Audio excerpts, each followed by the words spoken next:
കോൺഗ്രസ് നേതാക്കളായ K C. Venugopal, K. Sudhakaran, VD. Satheesan എന്നിവർ 3 തവണ എസ്.ഡി.പി.ഐ നേതൃത്വവുമായി ചർച്ച ചെയ്തതിന്റെ അടിസ്ഥാനത്തിലാണ് യു.ഡി.എഫിന് എസ്.ഡി.പി.ഐ പിന്തുണ പ്രഖ്യാപിച്ചതെന്ന് സി.പി.എം സംസ്ഥാന സെക്രട്ടറി എം.വി. ഗോവിന്ദൻ. കേരളത്തിൽ കോൺഗ്രസും ബി.ജെ.പിയും തമ്മിൽ അന്തർധാരയുണ്ടെന്നും പഴയ വടകര മാതൃകയിൽ കോലീബി സഖ്യമായി അത് മാറിയെന്നും എം.വി. ഗോവിന്ദൻ പറഞ്ഞു. ഒന്നുപോലും ചോർന്നു പോവാതെ ഫലപ്രദമായിട്ട് ഈ രാജ്യം അഭിമുഖീകരിക്കാൻ പോകുന്ന ഈ ഫാസിസ്റ്റ് രാജ്യമാക്കാനുള്ള ശ്രമത്തിനെതിരായി വോട്ട് ചെയ്താൽ ഈ ഇന്ത്യ ജനാധിപത്യ ഇന്ത്യയായിട്ട് തുടരും എന്ന് തന്നെയാണ് ഞങ്ങൾ പ്രതീക്ഷിക്കുന്നത്. കാരണം ബി.ജെ.പിയെ പരാജയപ്പെടുത്തുക, ആ അധികാരത്തിന് താഴെ ഇറക്കുക എന്നുള്ളത് തന്നെയാണ് ഈ തെരഞ്ഞെടുപ്പിൽ ഏറ്റവും പ്രധാനപ്പെട്ട പുണ്യം. കേരളത്തെ സംബന്ധിച്ചിടത്തോളം ബി.ജെ.പി എവിടെയും ജയിക്കാൻ സാധിക്കുന്നതല്ല. അതുകൊണ്ട് തന്നെ ഇവിടെ മത്സരം പ്രധാനമായിട്ട് എൽ.ഡി.എഫും യു.ഡി.എഫും തമ്മിൽ തന്നെയാണ്. യു.ഡി.എഫ് അത് കൃത്യമായിട്ട് മനസ്സിലായി പരാജയം. അപ്പോൾ എസ്.ഡി.പി.ഐ ഇനി ആരൊക്കെയാ കൂട്ടുക? ബി.ജെ.പി ആയിട്ടുള്ള ഒരു അന്തർധാര വളരെ വ്യക്തമാണ്. ബി.ജെ.പി കരസ്യമായിട്ട് പറഞ്ഞിട്ട് ഞങ്ങളുടെ ഏറ്റവും പ്രധാനപ്പെട്ട ശത്രു CPM ആണെന്ന്. കോൺഗ്രസും പറഞ്ഞിട്ടുണ്ട് ഞങ്ങളുടെ നമ്പർ 1 ശത്രു CPM ആണെന്ന്. അതാണ് അന്തർധാര. രണ്ടാളുടെയും പൊതുശത്രുവിനെതിരായിട്ടുള്ള യോജിപ്പ് എങ്ങനെയാണ് വരാൻ പോകുന്നത്, ഏതെല്ലാം മണ്ഡലത്തിലാണ്, ഏത് തരത്തിലാണെന്ന് ഇപ്പോൾ പറയാൻ സാധിക്കില്ല. അതൊക്കെ ഇപ്പൊ തന്നെ നിലവിലുണ്ട്. അപ്പോൾ കോലീബി സഖ്യത്തിന്റെ ഒപ്പം പുതുതായി എസ്.ഡി.പി.ഐ സഖ്യം കൂടി വന്നു ചേർന്നിരിക്കുകയാണ്. എന്നിട്ട് യു.ഡി.എഫ് ജയിക്കുമെന്നാണ് പ്രതീക്ഷിക്കുന്നത്. എന്നിട്ടും യു.ഡി.എഫ് ജയിക്കില്ല എന്നതായിരിക്കും ഈ തെരഞ്ഞെടുപ്പിന്റെ വിധി.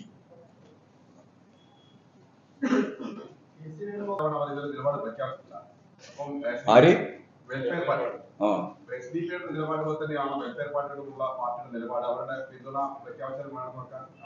അല്ല, വെറുതെ പ്രഖ്യാപിക്കേണ്ട കാര്യം നമ്മൾ വിശദീകരിക്കേണ്ട കാര്യം എന്താണ്? ഈ മൂർത്തമായ കാര്യങ്ങളിൽ മൂർത്തമായിട്ട് പ്രയോഗിക്കാൻ പഠിക്കണം കേട്ടോ. ചോദ്യം അങ്ങനെയൊക്കെയാണ്. തെറ്റായ ചോദ്യം ചോദിക്കുക, എന്നിട്ട് തെറ്റായ ഉത്തരം പറയിപ്പിക്കേണ്ട നല്ല കാര്യമുണ്ടോ? ആര്? അല്ല, ഞങ്ങളെ സംബന്ധിച്ച് നമ്മുടെ അജണ്ടയിലേ വന്നിട്ടില്ല. അത് വരട്ടെ, നോക്കാൻ നേരം. ഈ നിങ്ങൾ വിഷമിക്കേണ്ട കാര്യത്തേ ഉള്ളൂ. ഇപ്പൊ എസ്.ഡി.പി.ഐയുടെ പ്രശ്നമാണ് വന്നത്. അത് കോൺഗ്രസുമായിട്ടുള്ള ലീഡാണ്. അത് കൃത്യമായിട്ട് വലിയ പാർട്ടിയാണെന്ന് ഞാൻ പറഞ്ഞിട്ടില്ല. അല്ലല്ല, വർഗീയ പാർട്ടിയാണെന്ന് പറഞ്ഞു. വർഗീയതയുടെ സ്വാധീനം വെച്ചുകൊണ്ടാണ് ഞാൻ അങ്ങനെ പറഞ്ഞത്. അല്ലാണ്ട് വലിയ പാർട്ടിയിലൊന്നുമല്ല.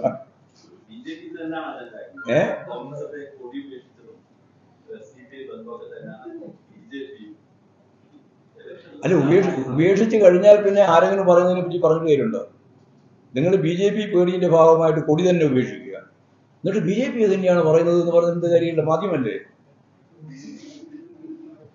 അല്ലേ? നമ്മൾ കാണേണ്ടത്, ഞാൻ ഒരു കാര്യം ഞാൻ നേരത്തെ പറഞ്ഞു, കാര്യകാരണ നിയമം വളരെ പ്രധാനമാണ്. ബി.ജെ.പിയുടെ വിരോധത്തെ അല്ലെങ്കിൽ അവരുടെ ആരോപണത്തെ ഭയന്ന് കൊടി ഉപേക്ഷിക്കുന്നു. അപ്പോൾ അടിസ്ഥാനം എന്താ? ബി.ജെ.പിയുടെ ആരോപണം.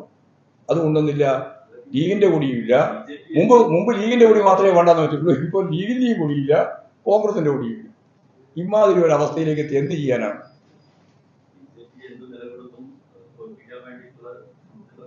അതിന് ഒരു സംശയമില്ല. കേരളത്തിൽ അതൊന്നുമില്ലല്ലോ. നിങ്ങൾ ഭയപ്പെടണ്ട. കേരളത്തിൽ ഒരു ബി.ജെ.പി ജയിക്കില്ല. കേരളത്തിലാണ് ഞാൻ പറയുന്നത്. കേരളത്തിലാണ് ഏറ്റവും പ്രധാനമായിട്ട് ഇവർ കൈകാര്യം ചെയ്യുന്നത്. അല്ല, കൊടി വിഷയം ഉപയോഗിക്കുന്നുണ്ടല്ലോ അല്ലേ? അത് തന്നെയാണ്. അപ്പൊ പിന്നെ പിൻവലിച്ചതിന്റെ അർത്ഥം മനസ്സിലായില്ലേ? ഞാൻ പറഞ്ഞതിന്റെ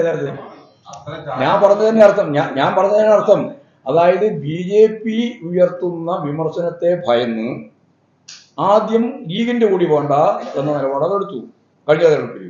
ഇപ്രാവശ്യം ലീഗിന്റെയും വേണ്ട, കോൺഗ്രസിന്റെയും വേണ്ട എന്ന നിലപാടിലേക്ക് അവർ താഴ്ന്നു. അത്രയേ ഉള്ളൂ. സ്വന്തം കൂടി പോലും ഉപയോഗിക്കാൻ ധൈര്യമില്ലാതെ പാർട്ടിയെ സംബന്ധിച്ച് വേറെ എന്ത് പറയാനാണ്? അത് ബി.ജെ.പി അത് ഉപയോഗിച്ച് കളയുന്നു വിചാരിച്ചിട്ട്.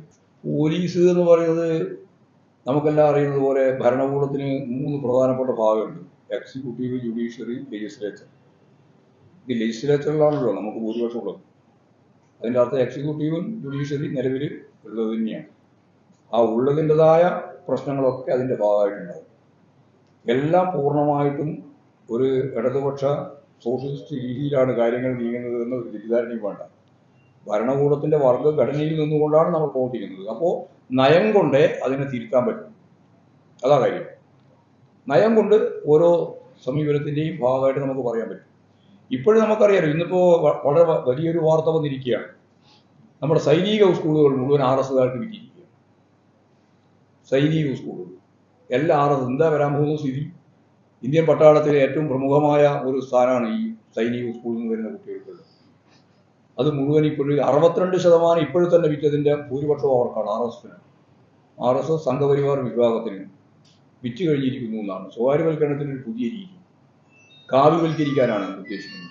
വിദ്യാഭ്യാസ സ്ഥാപനങ്ങൾ മുഴുവൻ വിറ്റ് കേൾക്കുക. അതും സൈനിക സ്കൂൾ എന്നെല്ലാം പറഞ്ഞാൽ വളരെ പ്രധാനപ്പെട്ട സ്കൂളുകളായിട്ടാണല്ലോ കണ്ട് നമ്മൾ പണ്ടെല്ലാം പറഞ്ഞുകൊണ്ടിരുന്നത്. അത് തന്നെ പൂർണ്ണമായിട്ടും ഇതിലേക്ക് പോവുക. അപ്പോൾ നിങ്ങൾ നേരത്തെ പറഞ്ഞ പോലെ ഓരോന്നിലും അതിൻ്റെ സ്വാധീനം ഉണ്ടാക്കാനുള്ള ബോധപൂർവമായ വർക്ക് സംഘപരിവാർ വിഭാഗം സംഘടിപ്പിക്കുന്നുണ്ട് എന്നുള്ളതാണ്. ഏതെല്ലാം വിഭാഗമാണെന്ന് ഞാൻ പറഞ്ഞിട്ടില്ല. UDF-ന്റെ ഭാഗമായിട്ട് ഉള്ള നല്ല വിഭാഗം ജനങ്ങൾ നമുക്ക് അനുകൂലമായിട്ട് വരുന്ന ഞാൻ പറഞ്ഞു. അങ്ങനെ പറഞ്ഞില്ലേ പിന്നെ അവർക്ക് നിൽക്കാൻ പറ്റില്ലല്ലോ. അതാ കാര്യം. ഞങ്ങള് ജീവൻ കൊടുത്തുകൊണ്ടാണ് ന്യൂനപക്ഷ സംരക്ഷണത്തിന്റെ ഉത്തരവാദിത്തം ഏറ്റെടുത്തത്. അതാണ് തലശ്ശേരി കലാപത്തിന്റെ അനുഭവം.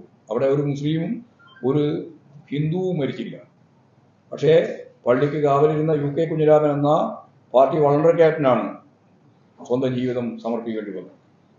അങ്ങനെ സ്വയം ജീവിതം സമർപ്പിച്ച് മതസൗഹാർദ്ദത്തിന് വേണ്ടി പ്രവർത്തിച്ച പാരമ്പര്യമുള്ള പ്രസ്ഥാനമാണ് ഇടതുപക്ഷ പ്രസ്ഥാനം. വെറുതെ പറയുന്നത് കൊണ്ട് മാത്രം അത് അവസാനിക്കുന്നതല്ല. നമ്മുടെ ലീഡർ എന്ന് പറയുന്ന ഈ